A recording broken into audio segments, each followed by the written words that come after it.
Well, I think there's nothing better than hearing about women who are determined to make trouble and determined to be mischievous. So, to me, I really enjoyed those concluding remarks. As I think was just mentioned, if we don't create trouble, what are we even doing? And what are we even sort of shaking up? Well, we're here today to shake up the idea of leadership. And it's a conversation that has long been overdue. Every day we read about and meet extraordinary women leaders, and it would seem that the world is changing. But if you do a deep dive into data, the numbers, the statistics actually tell you a really, really shocking story in how female leadership continues to be underrepresented and how women leaders continue to be perceived.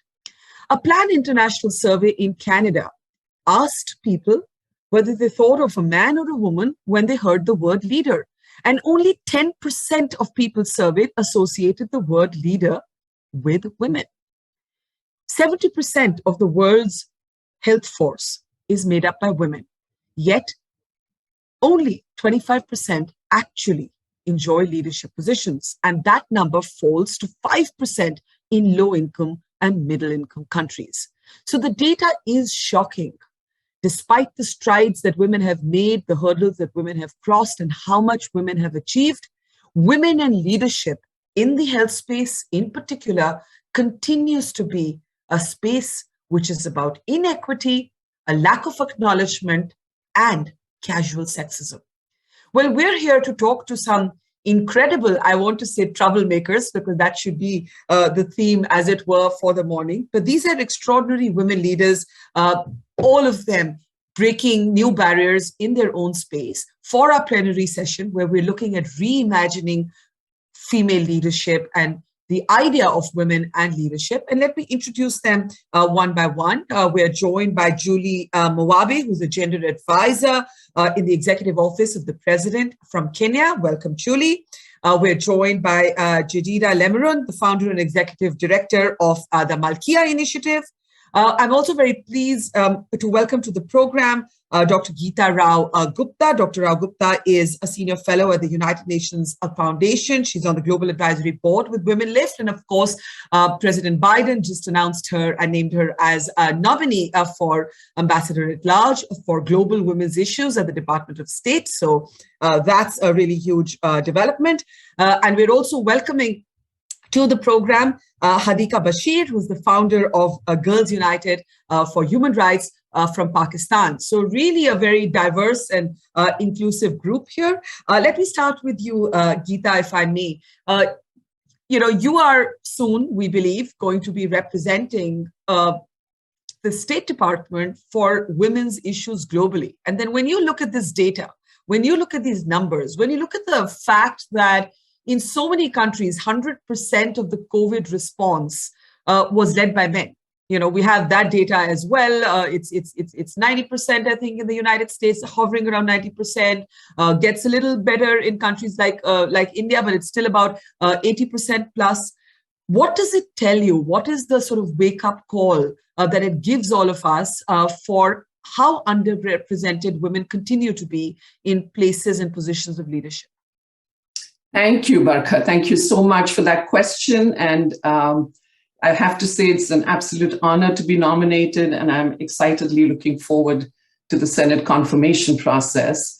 The world is not right for this to still continue to happen, right? Here we are in the 21st century, and we have women so poorly represented at the decision-making table when, as we have seen in COVID, the impact of the pandemic is so great on women. So I think it's a world that needs to be fixed. And here we are discussing how.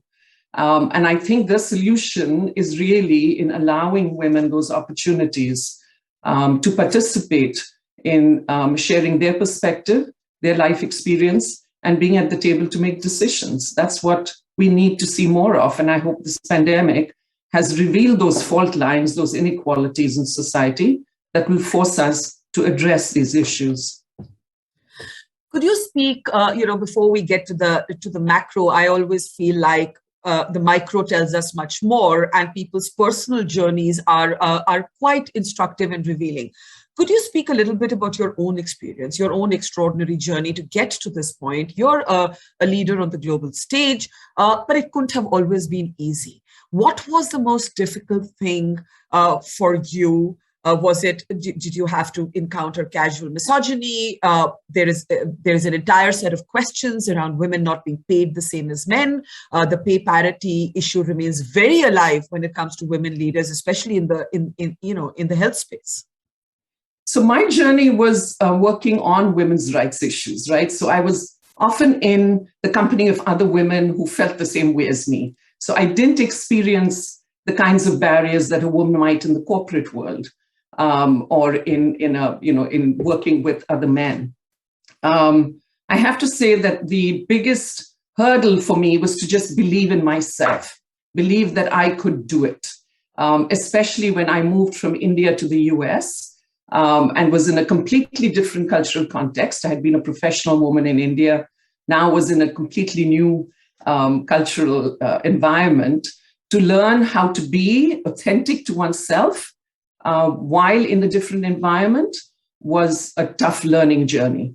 And it took a lot of confidence, but in addition, a lot of support from very important mentors in my life, people who didn't sort of patronize me, but told me the truth, gave me some hard feedback on what I needed to learn, where I needed to sort of dive deep and to sort of draw upon my experience and be authentic to myself.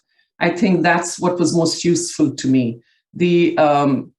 I think the biggest hurdle a lot of women face is what I faced, which is just not believing that you can do it. And that takes some time to get over.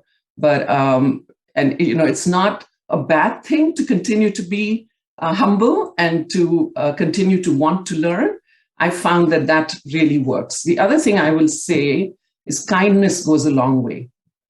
I found that in positions of leadership, or even on the journey to those positions of leadership, just being kind, being inclusive, being fair, are good things to believe in.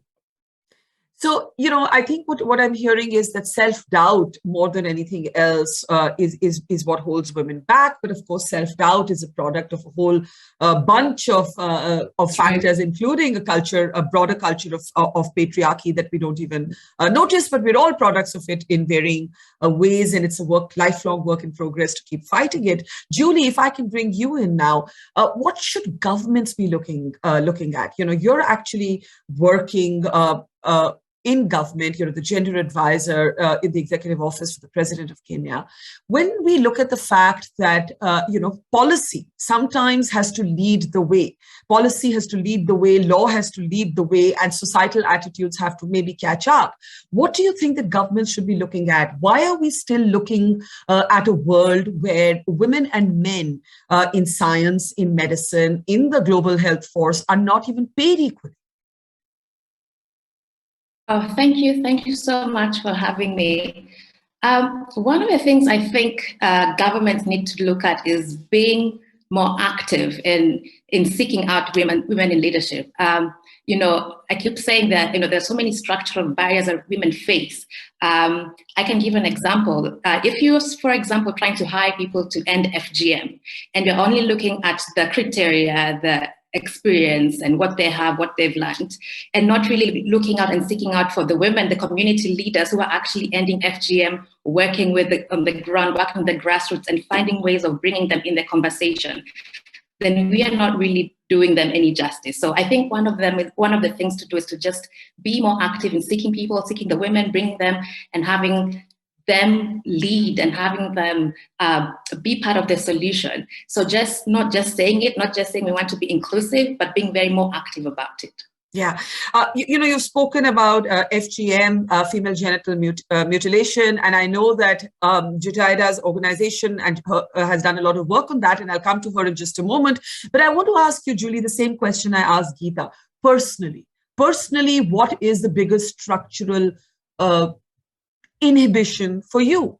I sometimes say to every woman I know that we keep focusing on equality at work, we keep focusing on policy changes, legal changes, but we never talk about the elephant in the room, and that is equality at home. Until there is equality at home, women will continue to be held back from pursuing their dreams in an unfettered way. Yes, I mean, on a personal level, I am young. I am a young mom. I have a little toddler, and always trying to sort of sit in these conversations and sometimes feeling I don't have the right experience of the years. But what has helped has been the women in my life, the leadership I'm under, who brought me in and allowed me to learn, allowed me to make mistakes, and allowed me to sort of just be myself and be authentic in my process. So I think that has what's really helped, and sort of being in conversations where it's not just having the same kind of people around the table, but how can we be ensuring that we're looking out, that we're bringing in others, we're mentoring them, and also being part of their journey all through. Okay, so I think that is, it always makes it more real, I think, when we all share our own stories. And thank you for sharing yours. Let me bring in Jedidah now. And, you spoke about FGM. And I know, Jedidah, you've been speaking a lot about that. Talk a little bit about your own journey up until this point. Thank you. So for me, my journey is one where I did not go through FGM, but I was wondering why the community that I am from, the Maasai community, that the other girls were not the same as I was. And for me, the inequality and the gap that I experienced is what actually made me start this journey. So what saved me from all this was education. And for me, I know that if my community actually has education, then we would be able to solve a lot of things. And now that I am working in the community, yes, I will want more girls to go and remain in school, but at the same time, I'd talk to the community and just tell them, see, I am an uncut girl and these are my strides, these are what I have been able to do. But at the same time, in this journey, I have just learned that you must be resilient, because then some days things are very good, you actually are excited, and then something like COVID-19 comes and all your gains are reversed. And it is very difficult for me and for my team to just see girls who we thought we would save, girls who were actually in school have now dropped out and are not working. But at least for now, we are working to see that they return back to school working with the government and other partners. We are just making sure that as much as our gains are reversed, we just don't let it then go down the drain. Yeah, it's very important that you speak of keeping girls in school. We should talk a little bit about how much COVID has set that process back. In India, my country, for example, because physical schools actually shut down during the pandemic, the digital divide, it automatically meant that poorer families in any case who did not have access to a computing device were not able to access schools. But if a home has one computing device in a poor family and there's a boy and a girl, the boy gets that access and the girl doesn't. And girls are being pushed back in India into underage marriage. So, we're seeing all of these things that flow from girls not going to school. Jedidah, can you speak a little bit about your country's experience and your battle, especially through COVID? How much has that set the battle back by? Earlier last week, the National Council for Population and Development released some statistics and teenage pregnancies in my county and in the country as a whole.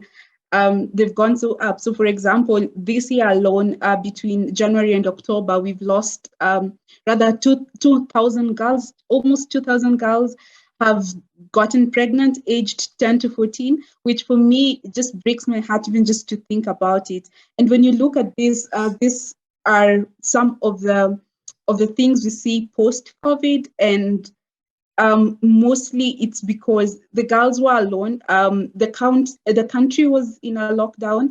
My county, for example, was locked out from people accessing it for some time with the rest of some counties around me. And this just made the CSOs that would come to the field, it meant that they could not go to the field. Also because of policy issues of the different CSOs, some of them could not go to the field due to COVID. So we saw how my culture is first you are cut, then you're given away for marriage, or then once you're cut, you're told that you're a woman. So it then meant that these girls were first went through FGM, then they were set free to become women, and they were out there. They could have sex whatever time they wanted, but some of them were then married off as third wives, people even almost twice their age or as old as their fathers. So for me, COVID came at a time where we had heightened our fight and our campaigns to end harmful practices, but at the same time, we just saw it reversing so many gains. We hope that during the Generation Equality Forum in Paris, we saw that so many CSOs and so many donors, so many partners committed to just put in money and funding to go to the grassroots. So we hope that this would actually come and we will see results from it. Yeah, it is, it is time to acknowledge that this virus that was called the Great Equalizer was anything but, and it has had a devastating consequence for women and girls across the world, actually, whether it's spikes in domestic abuse, underage marriage, and all of the disturbing social trends that you've spoken about, child brides being forcibly married off, and so on. Geeta, if I can take this back to you, the data was pretty dire well before the pandemic. We know that only 25% of parliamentarians across the world are women. We know that at present there are 26 female heads of state in 24 countries. Some estimates say it could take 130 years for there to be gender parity. What should women be doing in the meantime? How do we make ourselves feel that this is not a pointless, unwinnable battle? Well, we have to admit that there has been progress. We've gotten to this point of 25% because of some progress. And maybe we can learn from what helped us get here and put that on steroids in a way. And I think that the grassroots women's movement, I think the organizing and mobilizing across the world, in regions, within countries, of women's groups and feminist organizations is what has helped us move this agenda forward. And I think we have to remember that. And I keep saying the point that Jedidah made just now too, that it's those groups and those organizations and those women leaders at the grassroots that need our support, that need the resources, that need the money to be able to continue to do what they do so well. So I think there's no way other than to have sort of that kind of energy from the grassroots. While we do that, those of us who have the privilege to be in positions of leadership have to pay particular attention to what our role is to provide those pathways for younger women to get those opportunities. And I think mentoring, I made a promise to myself many decades ago that regardless of how busy I was, I would never say no. And I'm saying this publicly now to younger women who want a bit of advice or just a shoulder to put a head on, or to a listening ear. And I have tried to do that to the best of my ability. And I think it's a satisfying thing to do, even for me, because in listening to them, I have learned a lot. So we have to give back when we are in positions of leadership to create those pathways for women, to point out when there is a distinct bias in the pool of people you're being asked to select from for positions of leadership. Yeah. So each of us can play a role, I think, in making this situation turn around. So I'm hopeful. And I think you make the really important point about mentoring, but also about role models. I think when women are able to look around and see another woman doing it, there is that sense that I could do it too. But Julie, let's tackle this question of the sort of distorted representation of women in political office, especially since you do work in government, without having enough women in positions of power. And we never really talk about women in power. We always talk about women in sacrifice, women in multitasking, women in compassion, women in empathy, but we never talk about power. Without power, Julie, can women change the world? No, we do need to be in power, and we are in power. I think it's just about how do we ensure that we are represented well and that the systems are in place to ensure that women, I mean, even with the structural barriers, that they are in those positions and they're lobbying right. I mean, you see it a lot in the media. As soon as women is in power, the way they are framed, the way they are reported is so different. And that is very easy to sort of, break someone's confidence. So how do we ensure that we are standing together? How do we ensure that we are having those forums, having those conversations? Like I really appreciate in Kenya when we have the women empowerment sessions and the women lift sessions, and how they sort of they sort of just bring in the resources that we need. And I think it is important to continue with this movement. In Kenya, for example, there's elections next year. So how do we ensure that even with the coming elections, we have resources to ensure women are able to go into the grassroots as they do their campaigns and as they do all these things to get elected? How do we ensure that we are supporting them well? Yeah. Let me take this to Jedidah now. You've spoken from a very felt place about what's happening at the grassroots. Does change come bottom up or does it come top down? First, it comes top down, and for me, that's one of the things that I have been struggling with as a young person. I have seen a lot of ageism in the ground. We are looked down upon, and also just being a woman, it is double trouble. So first you're a woman, and then you're young. They think that you do not have the voice to speak out to things. They also think that you do not have the expertise and the experience to even talk to some things. So for me, that has been my biggest trouble. But also, even just getting a seat at the table, they do not give you a seat at the table because they think that I don't know, I'm assuming that they think that you're brilliant and you will take their places. And we do not see a lot of mentorship from the older women. That said, it does not mean that all of them are like that.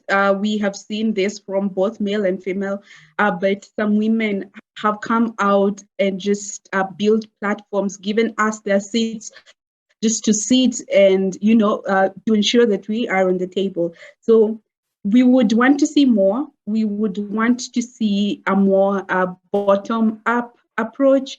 Also, just listening to the grassroots per se, if I'm to talk about the grassroots and, the national and the subnational, if we cannot listen to the grassroots and what is happening, we cannot sit in boardrooms and make decisions and then take it to the grassroots. So for me, I would say that as for individuals, give them spaces to sit, as I think it's Julie who said, just listen to the women who this thing affects them most, but also just bring people to the boardroom with you while we are creating and designing and ideating for it to then make more sense. I'm told that Hadiqa is with us now and doesn't have the best internet connection, but I'm going to give it a shot anyway. Hadiqa, if you can hear me, hi, welcome to our conversation. You started your organization when you were 13 years old? 13. Tell us a little bit about your journey. Thank you so much for giving me this opportunity. I'm so sorry for being late. I was traveling. As you know, my name is Hadiqa Bashir, and now I am 19. And when I started it was not an organization. It became just now an organization recently this year. So we started back in 2015, and our group name is called Girls United for Human Rights. And I started when one of my friends got married, and she was suffering, and she was her husband used to beat her, and she was just 7 years old, and we don't know that what is happening. Like, we were kids, and we were just happy that it is like a adult wedding. And after And that, was your friend also under 18? she was just 7 years old. 7 years old, right? Yes, and his husband was, I think, just 45 years old. So we were thinking like it's a adult marriage. Like, we were too young on that age. So we arranged a party for her, and she came to the school, but she was very pale and down. So we asked her that what happened. So she told us that her husband beat her with an iron wire because for the sexual relationship, and she was just 7 years old. So after that, I was in shock, and I don't know, like, I was not able what to do. And after that, a marriage came for me, and the man was a taxi driver, and my family is educated, but they say yes, and especially my grandmother, she said that when girls become an adult, like when she get their first puberty and periods, so after that she should get married in early age. So, like, it is a traditional in Swat, especially in Ore Valley. So they were about to say yes, and I was lucky that one of my uncle told me about the child marriage law, and he told me about the human rights. So after that, I bravely told to my grandmother that if you got me married to that man, so I will file a case on you in the court of law. So she was saying that if she's saying this, and she's showing this kind of confidence, so maybe her next step will be that. So she's scared of that, and she said that okay, and even she stopped me from the school, and she was saying that no, like, girls are just for the domestic work and for husband, and she should not do the other thing like schooling and all that things. So that was her concept. And after that, my father was like, he is an educated person, but when my grandmother take decision, so like that decision is a decision in our house.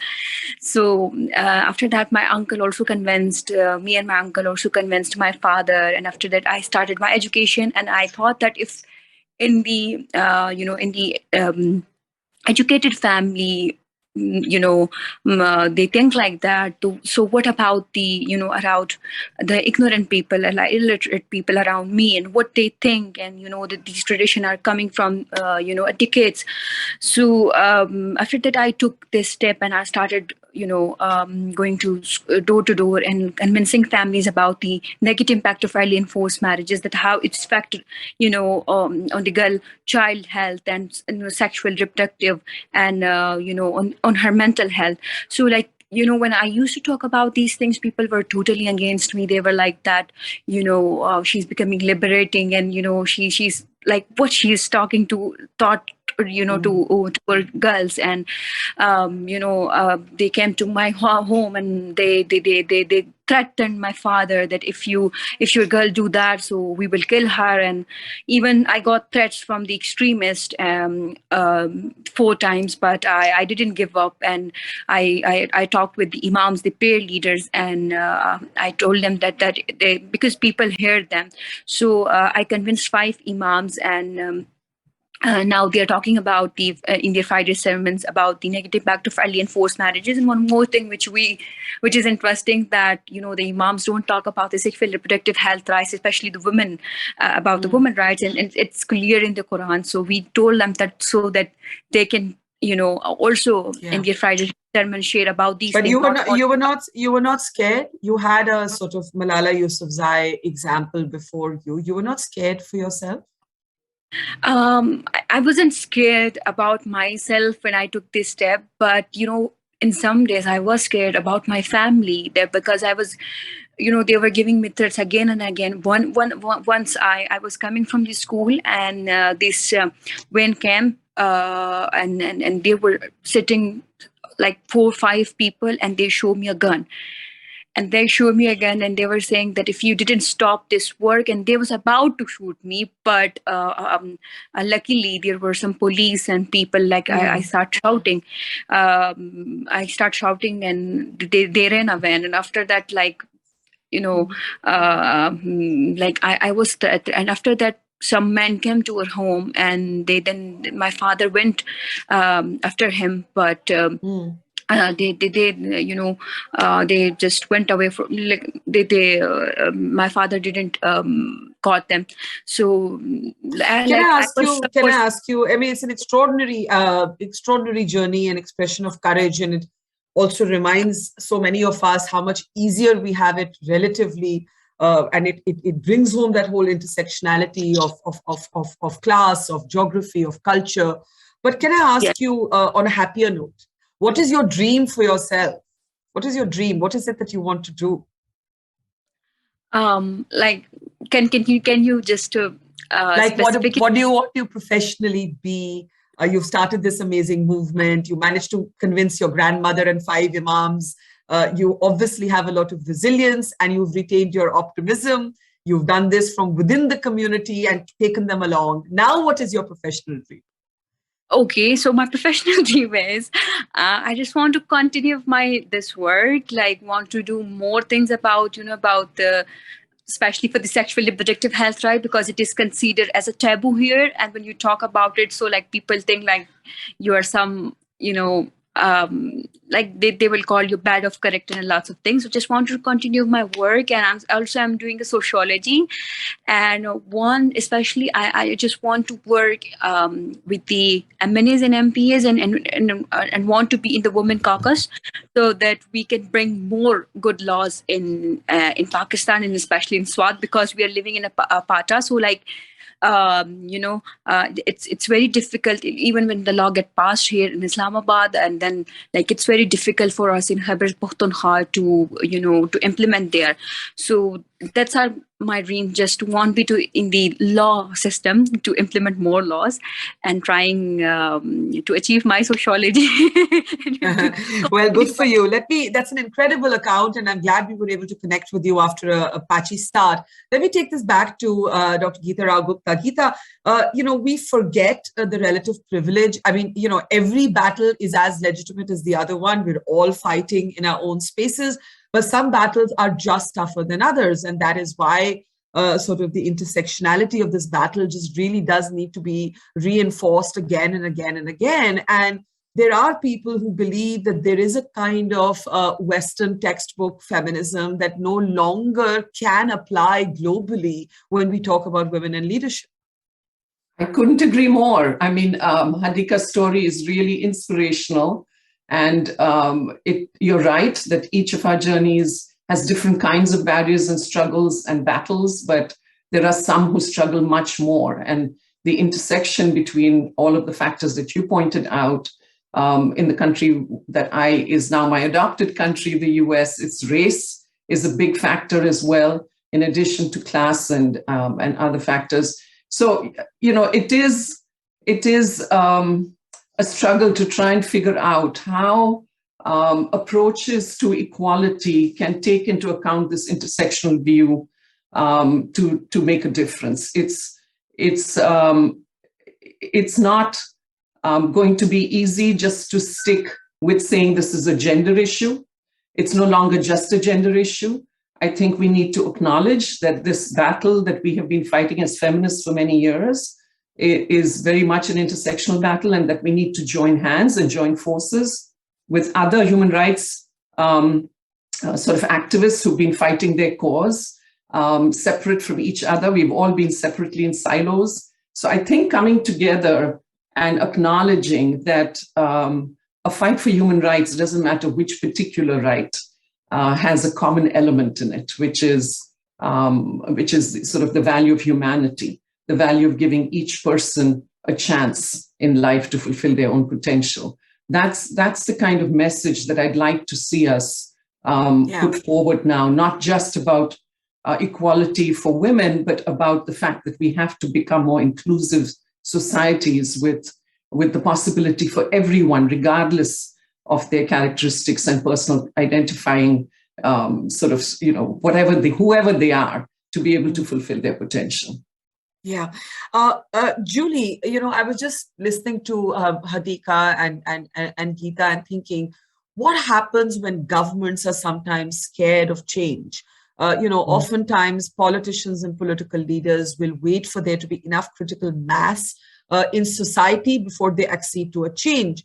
In India, we've seen some of these debates related also to female genital cutting, to triple talaq, to child marriage, where there is a law, but you find governments almost waiting for society to lead the way, because politicians, after all, count on the votes of people, and they don't like toppling the dominant narrative. So how do you actually battle orthodoxy when it militates against the human rights of girls and women? Cultural orthodoxy, religious orthodoxy. I think one of the things is, particularly now during COVID, one of the things we've learned is you cannot go wrong with data. In Kenya, we've sort of just completed this study on the impact of COVID on adolescents, and as much as the data that even Jedidah was highlighting, for us, we're saying, look, over 300,000 girls got pregnant, 100,000 girls got married. These are real data, and these are real faces. These are real people. And I think when you have that data and you're able to present it, even with policymakers and government, they cannot deny the data. And I think, if anything, it presents the urgency of why we need to act and do things quickly. And you're right. Sometimes, getting to a place of consensus, getting to a place of agreement takes a long time. But then we are at such a crucial time on reversing the gains that have been made over the last 25 years for women.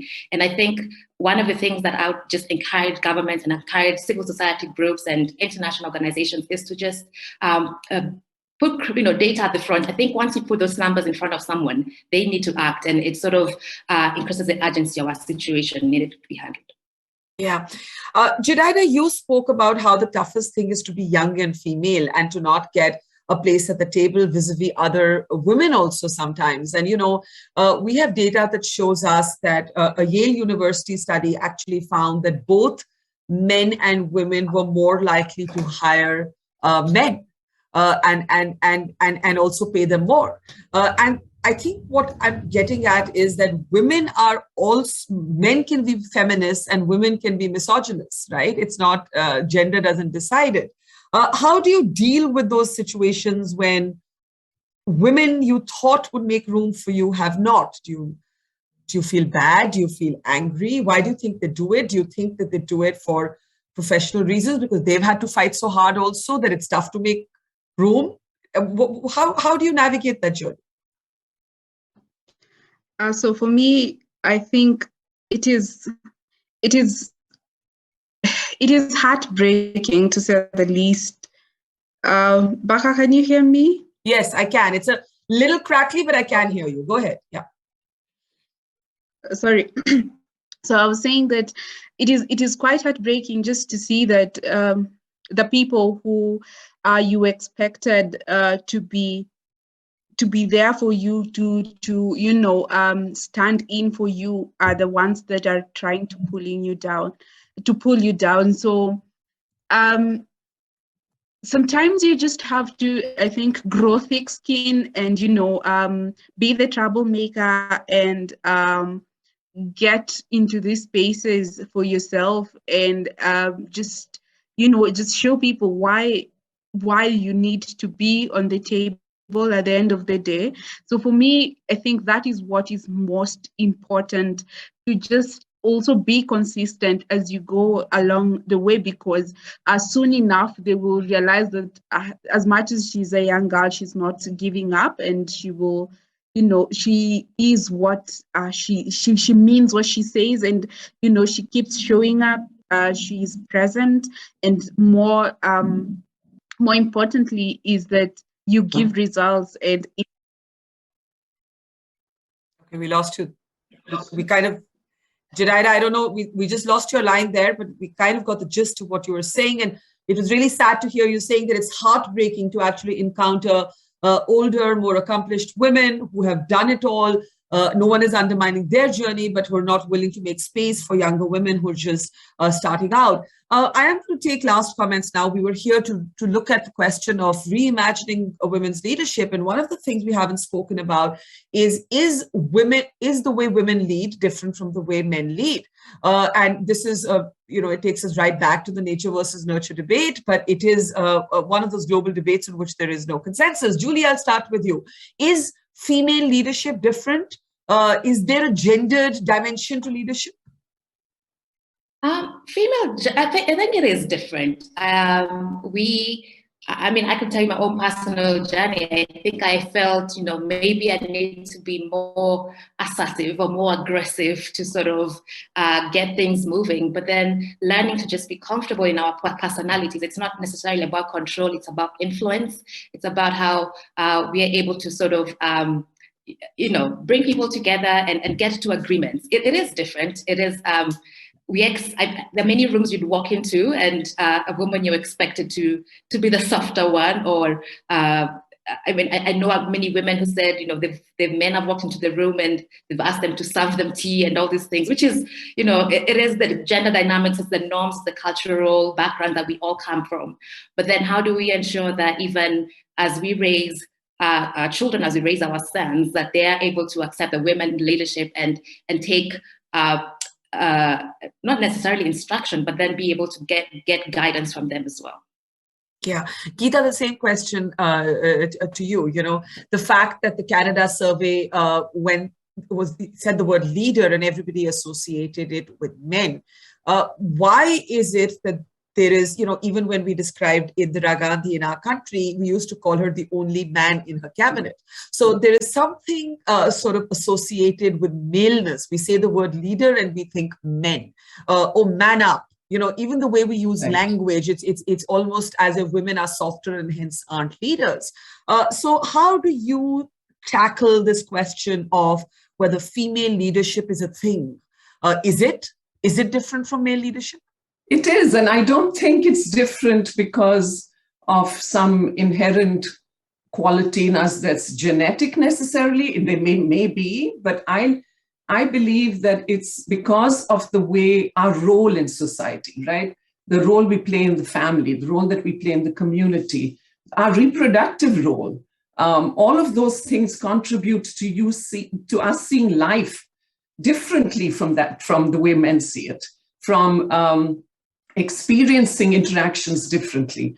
And we bring all of that to bear when we take positions of leadership. So we see problems differently because the perspective is different. It's been different our entire lives. And I think that is why diversity is so important at the decision-making table, right? Because you get different perspectives based on people's differing life experiences.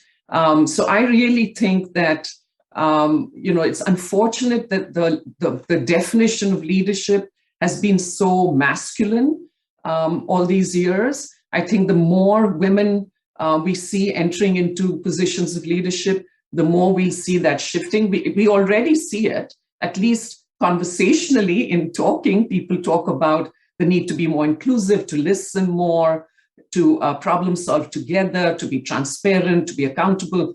To me, those terms are actually the definition of feminist leadership. Mm-hmm. And it's what we see in women, that if they only didn't push it back and say, oh, that's not the way to be a leader, right? We often do that. We have some model, which is the male stereotype, and we think that we have to be, as Julie said, more aggressive or... But let me reverse that for a moment and say, even from my own experience, that I think that women who want to prove that they are tough or we are tough feel very worried about being considered soft. And you do go through this curve in your professional life where you need to prove there's almost a degendered phase of your life before it can be comfortably gendered. At least that's been my journey. I don't know if it's been something similar for you. Yeah, it's still you get a critical mass, right, of women in leadership positions. You find yourself being alone in that position, trying to prove yourself against a model of leadership that's being incentivized and rewarded for being a particular way. And so to get the reward, you have to some extent, play that game for a while in order to be able to succeed. So I admit that we have each done that because in a sense, we have been pioneers in our field, right? And that's why I think it's so important for those of us who have had the privilege to get this space to really make the space for younger women to be able to enter and for them to be able to reimagine and show us a new form of leadership that I think, in fact, is much better for this world. I don't think that old, assertive, aggressive, only results-driven, with no humanity in it form of leadership is going to work anymore. That's not what the world wants or needs. And it was so sad to hear we lost both Jedidah and Hadiqa, the sort of youngest representatives on this conversation. We lost their connections, but it was really sad to hear Jedidah say how heartbroken she feels when she doesn't feel that, women ahead of the curve have made space for her at the table. I believe we have a few minutes of audience questions. Jedidah tells me in the chat that she's there. Jedidah, we thought we'd lost the line to you. Let me bring you back in then, because we lost you when you were trying to talk about that heartbreaking moment. Go ahead and complete your point. Okay. So I was saying that it is heartbreaking to not be given a voice and to not be seen as someone who can also make contributions. Yeah. Barkha? Yeah. Okay. So, but what I have learned in the long run is that you must grow a thick skin, just to be sure that you are there no matter what at the end of the day. But at the end of the day, also just to be consistent with your work and to be authentic is what keeps me going. So I smiled when you said you have to grow a thick skin, because I just interviewed Hillary Clinton about 4 or 5 days ago, and she has this quote, which I love sharing, that women have to learn to grow a hide as thick as the hide of a rhinoceros. And she said that she first read that Eleanor Roosevelt had said that, and that she had internalized this in her own life, and that nothing bugged people more than the fact that women grew a thick hide and just kept going. And we both laughed about that, but of course we have to look forward to a world where we don't have to grow a thick hide, right? And that's the point I think Geeta made. So there's a question from the audience, and I'm going to give it to all of you. What are the qualities of leadership that have personally helped you be successful? Julie? The qualities of leadership for me, has been learning to do things afraid. You're nervous, you're scared, unqualified, feel young. There's so many barriers that externally imposed, a lot of them internally imposed. The imposter syndrome is real. We always ask and second guess ourselves, but I'm learning to just, even when I feel the fear, even when I feel imposter syndrome seep in, to just do it afraid and do it anyway, and show up and show out. Show up is almost the most important thing. Just keep showing up. Geeta, I'll give you the last word. What is the one or two qualities that personally have defined your successful journey? I have realized, and it took me a while, as Julie said, to gain the confidence to realize this, that being authentic to who I am and where I come from and my life experience is the best way for me to succeed as a leader. Just to bring that whole self of myself to the table and be, to share that openly, and to help that, to recognize that that's a value for all, is, I think, where I finally got to. And I think that's very important for leaders, just to be authentic to who you are and to bring all of yourself to the table.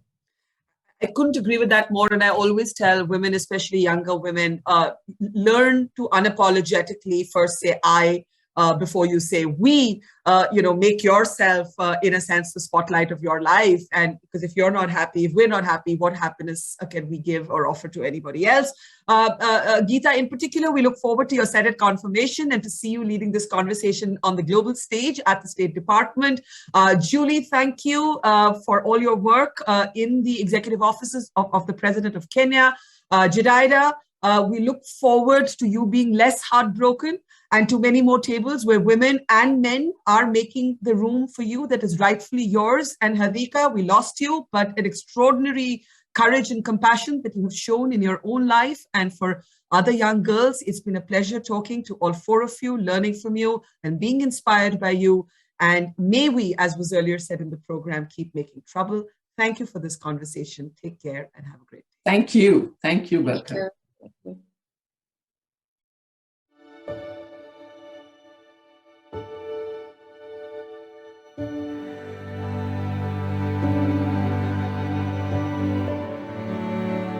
Today's focus is on Asia. Today, the spotlight is on Africa. Thank you for joining the third and final day of an incredible fourth annual Women Leaders Global Health Conference. COVID has actually made the challenges of achieving gender equality even harder. But often health is the place where a lot of those inequities intersect. Absolutely.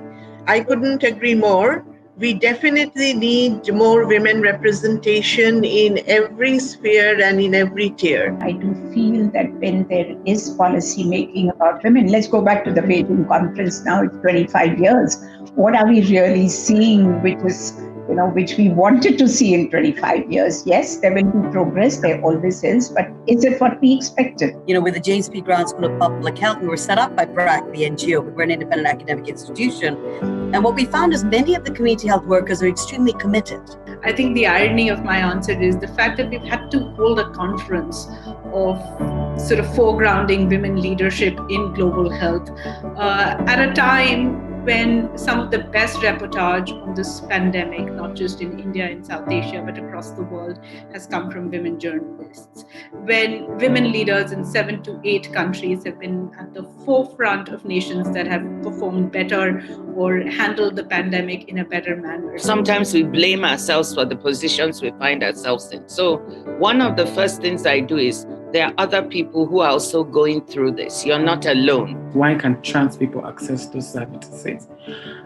At the end of the day, we are seeking equality. We are not seeking special rights. Every life needs an opportunity. Every life needs someone to believe in them. The issues that have been traditionally labeled women's issues are actually societal issues. And I would like to see more men advocating for women's dignity and safety, as well as women's participation in leadership and decision making. We don't need to fix women. Women don't need to be fixed. So for us as allies, we need to work together with women to fix the barriers actively.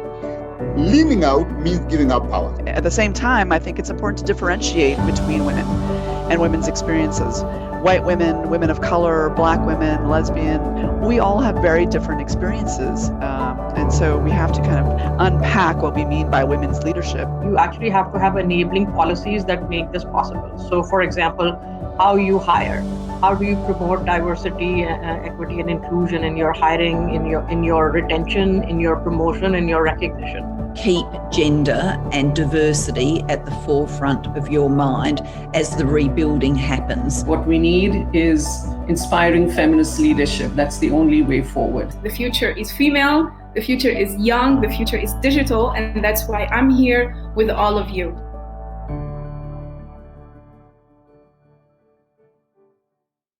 Women has led a very major changes across the world for centuries by taking this on board, but then being supported by all people of goodwill who wants to see that humanity is humanity and all lives and all gender matter. It was only after I started my career in a government research institution that I experienced this, the culture of a male-dominated room, a committee room, male-dominated. Yes, most of our committees were, and I think continue to be male-dominated. And that's where you felt that you were being talked down to or made fun of almost sometimes. And then you just become very diffident about expressing your opinion next time because you've been either laughed at or shouted down the first time. That, I think, continues today. I do see young women today also being treated differently from a young male scientist. I would love to see many of our esteemed male colleagues, and especially male colleagues who fly in to continue to intentionally pass the mic, to pull up a chair, or better, give up their chair to those who are much closer to the work, particularly women and women of color. I think we need institutional approaches to furthering the participation of women in the workplace. In addition to the profound point that you made earlier, and which I echoed very strongly, I think we need institutional approaches. And I think one of the most important institutional approaches is mentoring. Men have an unnamed club. So when you see 4 men around the table, it's natural for them to support each other. And I think that we need to develop a structured mechanism for older women, more experienced women to help mentor the younger ones who are trying to find their place.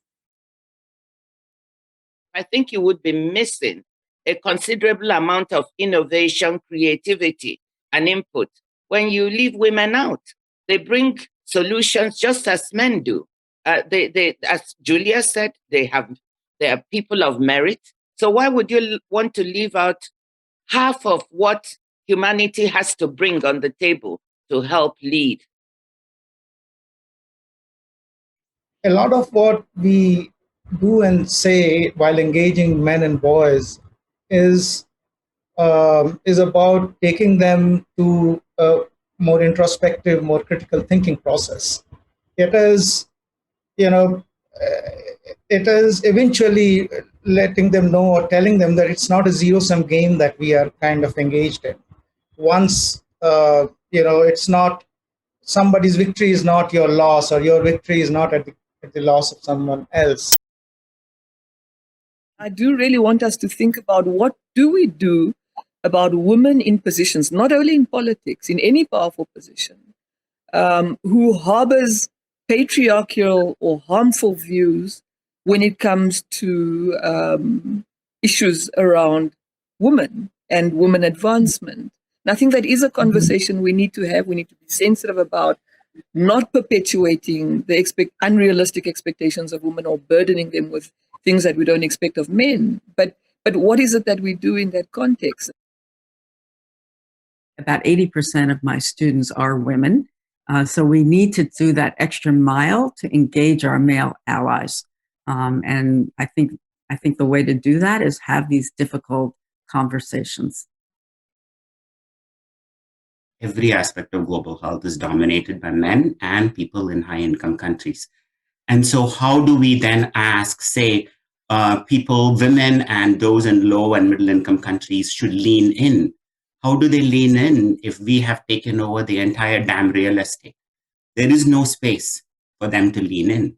So if men don't lean out, and if people in high-income countries don't lean out of global health, we will never have equity in global health. There's no point in just saying lean in, lean in, lean in, when there is no space to lean in. So that's why leaning out is critical for both groups, for men as well as people in high-income countries. Women have a role calling out sexism, but so do men. And one of the things that would have been really powerful for me as Prime Minister is if some men, perhaps some Australian business leaders, had got involved and had said, look, we don't agree with this being part of our political debate. We think we should be talking about policy, and it's fine for people to have different views of complex decisions, but there should be no room for sexist insults. I think that would have been very influential. If you're a silent supporter of gender equality, you are an enabler of gender inequality. So you have to take a stand that you cannot watch from the fringes. If you want change, then you have to really make change. Not that, women don't speak up or that women are not motivated. We are motivated. We do speak up, but we are not heard. All right.